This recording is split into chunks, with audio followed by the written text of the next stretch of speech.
Bright Duty. Every student matters. Hello, dear students. Welcome to another lecture. In this class, we are going to continue with Unit 13 of Class 12 Education Nagaland Board, which is Individual Differences. Now, in the previous lecture, we've discussed about the meanings of individual differences with relation to the different definitions given by the psychologists, as well as learnt about the causes behind the individual differences and how the individual differences impact one education.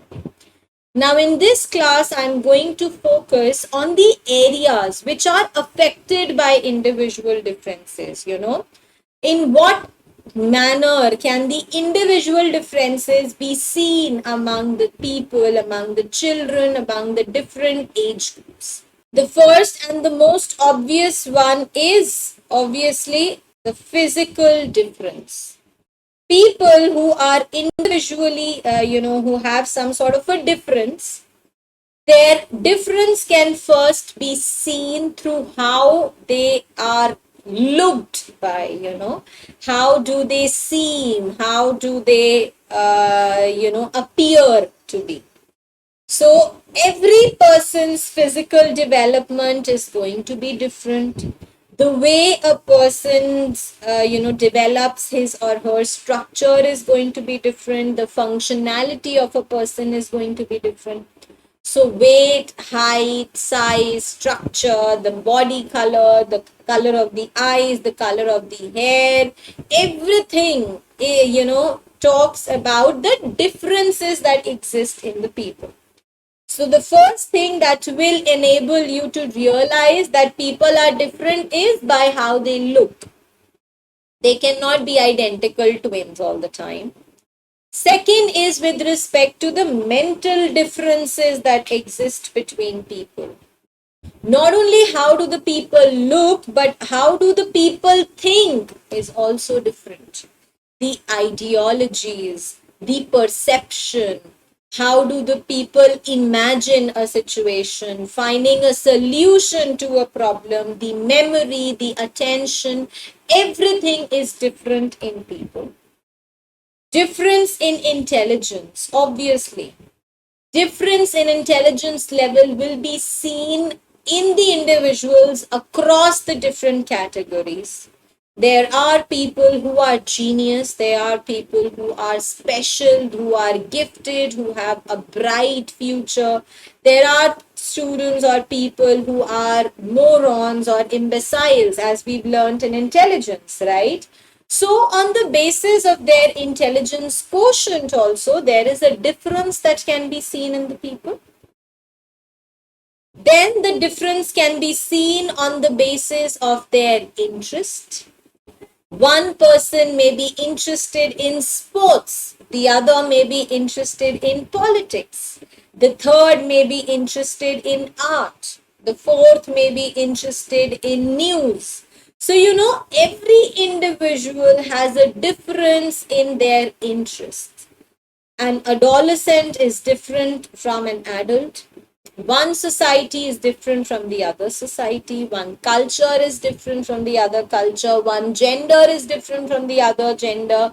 One brother is different from the other brother, and so on and so forth. So on the basis of the things you are interested in, that also describes your differences. Then the difference in the attitude of a person. No two people can have the same outlook towards the same problem. We always say that there are two sides of the same coin. So one problem may be seen or dealt with in one manner by somebody, and the same problem can be dealt in some other manner by the other person. So the attitude of the people also differ. What you believe and how you believe about the people, about some organization, some institution, some culture, some tradition, some religion, that is always going to be different. And obviously, on the basis of the kind of environment you are born in. Now, this, according to psychology, is very important role in the overall development of a child. The kind of environment in which you grow, it lays the foundation of your development in every year that you come across. So, the kind of environment that you live in, that is going to affect your attitude. Different people have a different attitude. Those who belong to an educated culture and an educated environment are going to consider, this caste and race and culture as null and void. While there may be some people who are born and brought up in such a way that they give a heavy weight to some things like caste and race. So it depends on your attitude also. Next, there is a difference in your aptitude as well. Your cognitive skills and what you are interested in, your abilities may vary from one stream to another. Some person may be good in music, the other may be good in poetry, some may be good in art, some may be good in sports, and so on and so forth.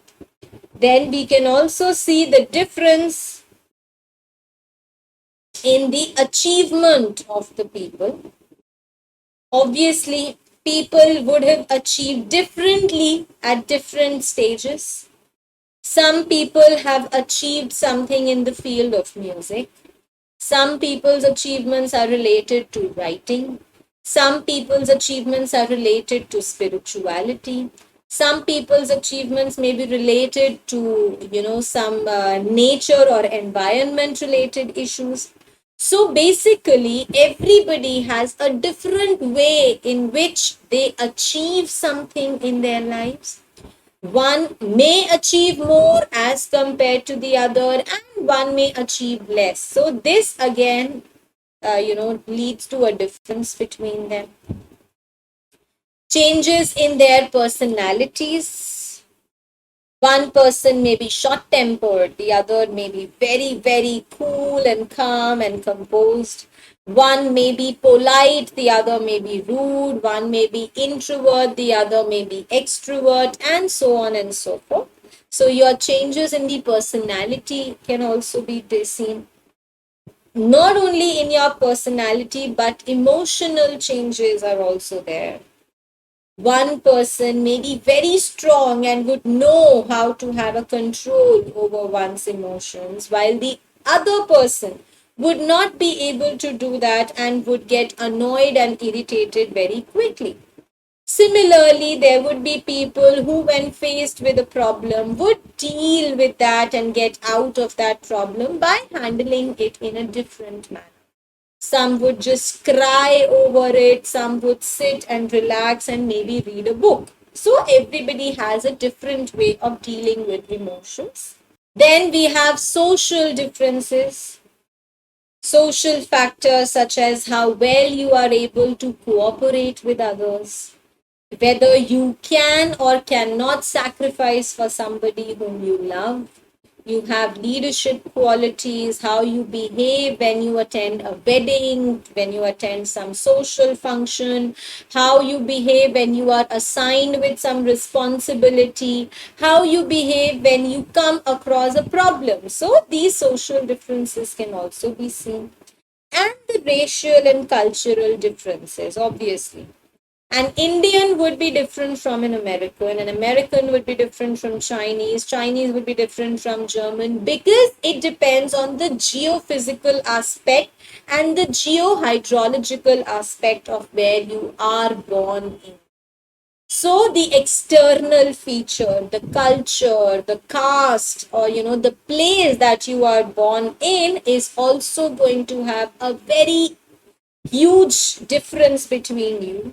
The dressing sense, the food habits, the eating habits, the timing of eating, the way you speak, the way you meet, everything will be different. So these, my dear students, were the areas in which the individual differences can be seen. I'm going to pause here now, and in the next lecture, we are going to talk about the ways in which one can assess the individual differences. So I'm going to pause here and we'll see you all in the next lecture. Thank you.